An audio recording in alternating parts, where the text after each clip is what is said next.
Kwa majina naitwa Eliud Lagat, Deputy Inspector General, National Police Service. Msiteseke ama msiangaike mkitafuta ni nani aliyeua Alfred Ojwang. Mimi ndo nilimuua kwa sababu alikuwa anajaribu kuniharibia jina. Alikuwa anataka kuharibu system yangu ya kupata pesa hapa Nairobi, 100 million each and every month, ambayo ilikuwa inatoka from different bases within this Nairobi.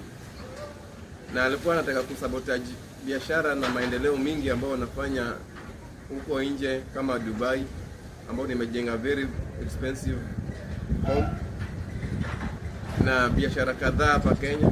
Singemruhusu aendelee na hii tabia na nimemua. Na msitafute ni nani alimfanya hivyo, ni mimi hapa. Mimi Eliud Lagat, DIG. Kwa hivyo wa Kenya, muandamane, msiandamane, mfanye nini, sitatoka kwa ofisi. Nitaendelea kwa ofisi na nitakula mshahara na nitatetewa na mkubwa wangu ambaye ni Rais wa Jamhuri wa Kenya, Ruto William, na I will be protected by the state. So stop wasting your time, accept and move on.